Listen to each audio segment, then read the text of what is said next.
저희가 제목은 한일 정상회담 후폭풍으로 잡았거든요.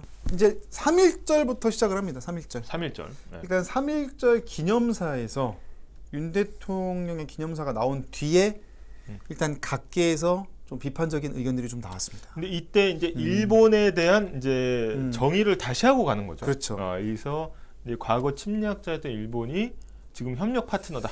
그래서 정의 이때 자체를. 무슨 말이 나왔냐면 아니 그래 뭐 한일 관계 개선 의지 좋아. 왜냐면 사실 문재인 전 대통령조차도 임기 마지막 해에 비슷한 취지 얘기를 했어요. 근데 3.1절 날 굳이 이 얘기가 나왔어요. 근데 그러니까 이제 어떤 반응이 나왔냐면 아니 오죽하면 3.1절 날 저랬을까로 이제 또 올라간 거죠. 그럼 뭐 계획이 있는 거 아니야? 그래서 아 이거 조만간 일본이랑 뭐 하는구나. 그러니까 이제 한일 간의 어떤 이벤트를 앞두고 사전 정지 작업 성격이다. 좀 바닥 다지기 성격이다. 이런 분석이 나왔던 게 일단 첫 1타. 근데 그리고 나서 바로 나온 게 2타. 네. 바로 제3자 변제 방식이 되겠습니다. 근데 이게 또 히스토리가 좀 길어서 요거를 좀 간단히 보면은 일단 이게 이제 그 자료 사진인데요. 이게 이제 조선인 노동자들입니다. 일단은 딱 봐도 제대로 먹지도 못하고 좀 고된 노동에 시달린 게 눈으로 봐도 알겠죠. 전범 기업이라고 우리가 흔히 부르죠. 군수 물자를 만들던 그런 기업들로 이제 당시 이제 일본군하고 결탁을 해서 이익을 취하면서 그렇죠. 성장을 했던 기업들을 얘기를 하죠. 군수물자 되고. 그래서 이제 끌려가죠. 갔는데 임금을 받았을까 못 받았을까? 임금을 못 받습니다. 문제는 이게 지속이 되다가 이게 1945년에 끝나죠. 1945년에 이제 히로시마와 나가사키에 이제 원자폭탄이 투하가 되면서 일본이 무조건 항복을 하게 되고요. 그 이후에 이제 우리나라는 이제 어떻게 보면 해방을 맞이하게 된 거죠. 네. 근데 이제 그러고 나서 2차 대전이 끝나고 나서 이게 이제 샌프란시스코 강화 회의라는 건데 여기에 이제 나라들이 모입니다. 모여서 뭘 하냐면 지금 무슨 얘기하고 있는 것 같아요? 뭐 조건을 협의하는 것 같이 그렇죠. 보이죠. 그러니까 네. 이제 보통 이제 전쟁에서 패전한 국가들한테 배상금 같은 걸 받아내잖아요. 그래서 일본도 마찬가지로 이제 패전 국가들이 야 니들 배상금 어떻게 해야 돼? 요걸 논의를 해요. 근데 여기 보면 이제 막 봐봐. 뭐 도미니칸 리퍼블릭, 뭐 에콰도르, 쿠바 쭉 있잖아 나라들이. 근데 여기에 태극기는 있다 없다? 여기는 없네. 없습니다. 왜냐하면 당연히 우리는 국가가 없었기 때문에. 그래서 우리나라는 정작 피해를 제일 많이 받고 여기에 나온 분들 조선인 비중이 높지만 그럼에도 정작 요구는 못했다. 왜냐하면 당사자성을 인정받지 못했기 때문에. 그럼 우리는 어떻게 되냐? 여기서 근데 이제 한국도 얘기가 나왔겠죠. 야, 그럼 한국은 어떡하지? 그랬더니 아 그러면 여기서는 얘기를 못하니 나중에 한일 협정으로 풀어라. 두 나라가 특별 규정을 만듭니다. 그래서 이제 넘어왔는데 요때가 1950년 무렵인데 1950년에 우리나라 6.25잖아요. 한일 협정할 시간이 없잖아요. 없죠. 그리고 북남으로 나뉘었는데 누가 당사자입니까? 이게 애매하잖아. 카운터파트도. 그리고 그냥 세월이 흐른 거예요. 그러다가 박정희 정부 들어서 전격 한일 협정에 서명합니다. 근데 이제 박정희 정부 들어와서는 돈이 필요했잖아요. 경제 개발을 해야 되니까 이제 한일 협정 이게 바로 한일 청구권 협정이 되는 겁니다. 그러니까 이제 이때도 난리가 났었어요. 굴욕 외교다 이러면서 이 당시에 시위 대학생들이 엄청 들고 일어났던 거죠. 이러고 지나갔는데 이제 97년도에 우리 그 당시 강제징용 같은 노동자분들이 일본 법원에 배상 청구를 합니다. 그래서 우리는 억울하다. 제대로 된 배상을 못 받았다. 오사카 법원에 내요. 오사카 법원이 이거를 누구 손 들어줬을까? 일본 손을 들어주면서 뭐라고 했냐면 오사카 법원은 이런 얘기를 합니다. 그때의 일본 제철과 지금의 신일본 제철 전신이긴 하지만 다른 주체다. 그러므로 배상 책임이 없고 두 번째는 청구권 협상으로 다 소멸됐다. 사인했잖아. 여기서 다 하기로 했는데 왜 그래? 퉁친 거야 이걸로. 퉁친 거야. 이 주장으로 일본 법원은 1, 2, 3심 싸그리 기각돼요. 그러니까 이분들이 어디로 오느냐? 한국 법원에 오기 시작하면서 역사가 시작이 되는 겁니다. 그래서 2008년 여기서 의미 있는 게 뭐냐면 결국은 졌죠. 졌지만 청구권 협정이 이들의 권리를 침해한 건 아니다. 이게 판정이 나온 거예요. 결국은 우여곡절 끝에 대법원까지 가요. 물론 이제 신일본 제철하고 일본 제철의 음. 동일성은 불인정했지만 그렇죠. 하지만 그렇다고 해서 우리나라 사람들이 청구를 할 수 없는 건 아니다라는 그렇죠. 불씨를 남기면서 대법원까지 가서 결국은 승소가 된 사안이군요. 이때가 이제 대법원 재심으로 가서 이때 박근혜 정부예요. 그때 무슨 일이 벌어지냐면 사법농단 사태가 벌어집니다. 그러면서 그때 양승태 대법원장이랑 재판 거래 논란이 불거지면서 시간을 끌어요. 그럼 그동안 그 청구했던 4분 중에 3분이 돌아가십니다. 그리고 문재인 정부 들어 대법원에서 승소하게 되는 겁니다. 그러면서 여기까지 온 거예요. 그래서 20년 정도 걸린 겁니다. 20년 걸린 건데 문제는 이 법원 판결이 나오자마자 일본이 바로 그때부터 보복에 들어가기 시작을 합니다. 네. 그래서 이제 우리가 근데 반도체 소부장이라고 얘기하잖아요. 일본이 소재 부품 장비 이쪽에서 이제 특화가 돼 있고 굉장히 강세를 보이고 있기 때문에 이 요 세 개 불화수소나 불화폴리이미드 뭐 이런 세 개 품목에 대해서 한국에 수출하지 않겠다. 니네 중간재 없이 한번 반도체 잘 만들어 봐. 그렇죠. 안 될 걸 수출 규제를 이제 발표하고요. 그리고 지난 시간에 또 우리 화이트리스트, 화이트리스트. 그 우리나라 수출 우대 국가에서 빼고, 네. 그러니까 우리는 또 가만히 못 있죠. 그러니까 한국이 반발하면서 원래 한일 군사정보보호협정, 그러니까 이 가장 일본의 위협이라고 할 수 있는 북한에 대한 정보는 우리가 앞서 있는데 이거를 교류하는 정보보호협정을 야 우리는 원래 이게 뭐 가만히 있으면 업데이트 되는 건데 그렇죠. 업데이트 안 하고 그냥 끝낼게 그렇죠. 하고 일본의 아픈 부분을 찌릅니다. 그렇죠. 그래서 이게 이런 역사로 온 거예요. 그래서 그때 문재인 정부 때 노재팬 운동, 반일, 안 삽니다, 불매 운동 계속 일어났던 게 지금까지 상황이었는데 이제 이거를 이제 2013년에 바로 윤석열 정부에서 이른바 제3자 변제 방안이라는 걸 발표하면서 이제 논란이 생긴 겁니다. 그러면서 이거를 우리 기업들이 만든 기금으로 재단을 만들어서 배상하겠다. 여기까지가 지금의 어떤 스토리인 거예요. 네. 이 제3자 변제 좀 설명을 드리면 어떻게 보면 우리 그 한국 사람들을 강제로 끌려다가 노동을 시킨 주체가 어디예요? 일본 일본이죠. 기업이죠. 그렇죠. 그럼 그걸로 인해 피해를 받은 우리 노동자들이 있는 거잖아요. 우리 한국 사람들이. 그렇죠. 그러면은 만약에 이게 배상을 해야 된다고 하면 일본 기업이 피해자한테 배상을 해줘야 되는데 그렇죠. 그러면 일본 입장에서 어떻습니까? 과거에 인정 다 하고 사과도 하면서 배상도 해야 되는 처지에 몰리니까 한일 관계 개선을 하려는 지금 정부 입장에서는 이거를 잠깐 그래 그러면은 대법원 판결에 따라서 배상을 하긴 해야 되는데 그렇죠. 내가 대신 갚아줄게 라고 하면서 제3자 변제 방안을 발표를 합니다. 피해자분들은 이거를 원치 않는다. 우리는 일본의 진정한 사과와 가해 기업의 배상이 필요한 거지. 돈 받으려고 싸운 거 아니다. 이제 그 주장을 계속 하신 거예요. 이게 이제 이 할머니를 비롯해서. 지금의 이 그 강제징용 문제는 뭡니까?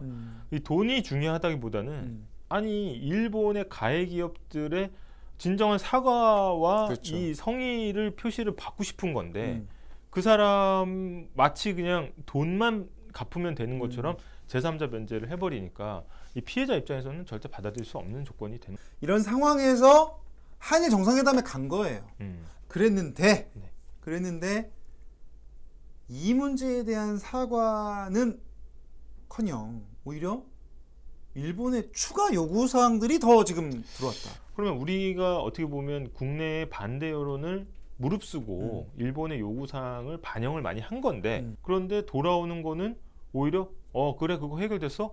근데 이것도 좀 더 해결해줘. 그렇죠. 라고 이제 적반하장식으로 나오는 거라서. 아니, 그래서 이게 좀 어떻게 보면은 국민 정서를 거느렸던 부분이 뭐냐면 피해자분들은 진정한 사과를 요구했단 말이에요. 그러니까 일본에 갔어. 그래서 그럼 어떤 얘기 나오는지 보자 하고 했더니 뭐 극진한 대접을 했다면서 이런 오므라이스 집 이런 회동들은 주로 이제 대통령실이 성과로 보고를 했는데 더 채우라는 말을 듣고 왔다. 역사 극복해야 된다. 뭐 약간 이런 심지어 동아일보 보수 언론조차도 갈 길이 멀다는 사설이 나올 정도로 좀 이제 체감하기 좀 어려운 좀 그런 게 아니었나라는 의견들이 많았거든요. 그러면 어떤 추가적인 요구 사항이 나왔는지 정리한 리포트를 한번 보면서 저희가 다시 이야기를 좀 이어나가도록 하겠습니다. 보고 이어가겠습니다. 네. 어제 열린 한일 정상회담에서 일본 측이 2015년 한일 위안부 합의 이행을 꺼냈습니다. 일본 정부 대변인격인 관방 부장관은 기시다 총리가 한일 합의의 착실한 이행을 요구했다고 일본 언론에 전했습니다. 한일 위안부 합의는 2015년 박근혜 정부 당시 일본이 10억 엔의 기금을 내놓고 위안부 문제를 최종적, 불가역적으로 해결하기로 한 합의입니다. 문재인 정부 들어 합의를 사실상 사문화시켰는데 기시다 총리는 당시 일본의 외무장관으로 합의를 주도한 인물입니다. 일본 측은 독도도 언급했습니다. 일본 관방 부장관은 기시다 총리가 한일 간 여러 현안을 제대로 대응하고 싶다는 취지를 밝혔다며 그중엔 당연히 다케시마, 즉 독도 문제도 포함된다고 말했습니다. 반면 대통령실은 위안부 문제든 독도 문제든 논의된 바가 없다고 공식 부인했습니다. 대통령실 관계자는 위안부 문제와 관련해 논의된 내용을 전부 다 공개하는 건 적절하지 않다. 공식 발표 위주로 보라고 말했습니다. 일본 측의 요구가 있었지만 한국이 답하지 않았고 따라서 논의됐다고 볼 수 없다는 뜻으로 해석됩니다. 실제로 어제 한일 정상의 공동 기자회견에서 초계기와 한일 위안부 합의에 대한 일본 기자의 질문에 기시다 총리는 이렇게 답했습니다. このご指摘の点も含めた課題や懸案について複雑なく話し合っていくこうした考えであります。 여기서 이제 하나 더 들어가는 게 나와요. 후쿠시마 오염수 문제까지 나오는 거죠. 이건 이제 어떻게 보면 국민이 안전에 대한 위협 이런 거랑 또 직결되는 부분이다 보니까 이게 굉장히 뭐라고 그래야 될까요? 단순히 어떤 자존심의 문제가 아니다. 이러면서 이제 또 여론이 확산이 됐던 측면이 있습니다. 지금 보면은 이제 이런 기사들이 계속 나왔던 거고요. 지금 후쿠시마 수산물 수입 요구 물론 어제 이제 대통령실은 국민의 안전이 위협받는다면 수입은 안 된다. 과학적 근거가 있어야 된다. 단서를 달았어요. 그 말은 과학적 근거가 있으면 수입할 수도 있다. 그러면서 어제 그런 얘기를 했거든요. 설령 과학적 근거가 있어도 국민 정서가 될 때까지 기다려야 된다. 뭐 이런 얘기는 하긴 했습니다. 근데 이제 문제는 뭐냐면 이제 미국이 또 일본에 대한 약간 지지 입장을 보이고 있는 게 지금 또 하나의 윤 정부 입장에서 부담 가는 대목이거든요. 네. 미국은 IAEA 국제 원자력 기구의 어떤 조사 결과만 있으면 오염류 방류할 수 있다고 본다 이런 입장이기 때문에 우리가 그걸 어떻게 대처해야 될까? 국내 여론과의 또 균형점 어떻게 봐야 되나 이런 게 좀 고민이 갈 수밖에 없는 그런 대목입니다. BBC 뉴스 코리아에서도 근데 다들 이런 거예요. 그러니까는 일본 언론들 반응이 이렇게까지 한다고? 그래? 괜찮아? 약간 다들 막 오히려 우리를 걱정해주는 좀 그런 언론들 논조들이 좀 많이 나오고 있는 상황이다. 좀 이렇게 볼 수가 있겠고요. 이렇게 좀 몰아붙이니까 대통령실이 또 반박 내놓지 않았습니까? 네. 어떻게 반박을 했는지 한번 이 리포트를 보면서 저희가 다시 이야기 한번 해보겠습니다. 대통령실의 반박 보고 오겠습니다. 대통령실은 윤석열 대통령이 일본 국민들에게 환영받은 장면들을 부각하며 한일 관계에서 한국이 유리한 위치가 됐고 판이 바뀌었다고 자평했습니다. 호텔의 모든 직원이 일렬로 도열해서 대통령이 떠난 후까지 계속 박수를 쳤습니다. 공항 직원들도 박수를 보내주고 있었습니다. 이 정도면은 일본인의 마음을 여는데 어느 정도 성공했지 않나. 한국과 일본 두 나라의 여론이 일치하는 분위기가 형성됐다고 주장하며 일본의 호응이 있을 것이라고 기대했습니다. 부정적인 여론은 역사의 큰 흐름이나 국제질서 변화의 큰 판을 읽지 못한 것이라고 비판했습니다.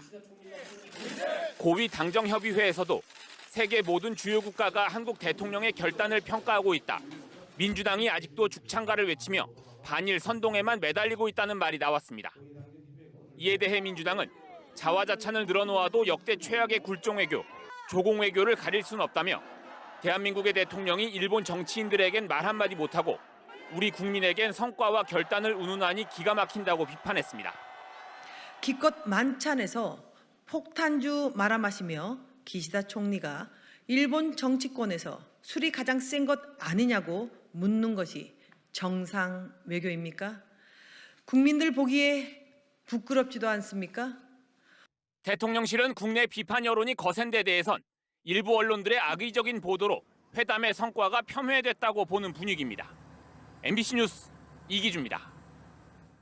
그러니까 이제 한일 관계 그럼 어떻게 봐야 되냐 이제 그걸 두고 이제 시선이 엇갈리는 겁니다. 사실은 그간 일본과의 교역이 끊기면서 좀 이런 변화들이 있었거든요, 경제적으로. 이 주요 이제 필수 이제 재료의 원자재에 대해서 이제 의존도가 상당히 떨어지고 있긴 합니다. 지금 보면 이제 자국의 어떤 이제 공급망이죠. 이것도 어떻게 보면 반도체 공급망을 국산화하는데 상당히 공을 들여오긴 했다라는 겁니다.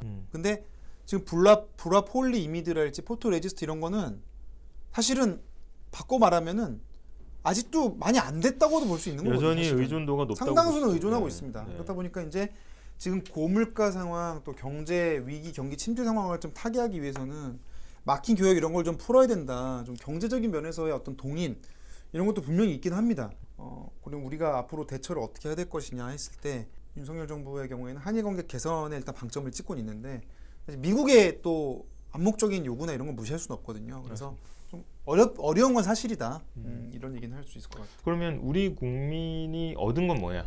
이번 정상회담 때 내준 건 뭐냐라고 했을 때 많은 국민들이 이거 내주기만 하고 뭘 가져온 것 같진 않다라는 느낌이 드는 거는 네. 사실 우리 국민들이 뭔가 잘 몰라서 우매해서 국제 정세에 못 따라가고 이렇게 설명하면 안 되고 그렇죠. 이거는 명백하게 정치 실패고 설득하는 것도 정치적인 과정입니다. 그렇죠.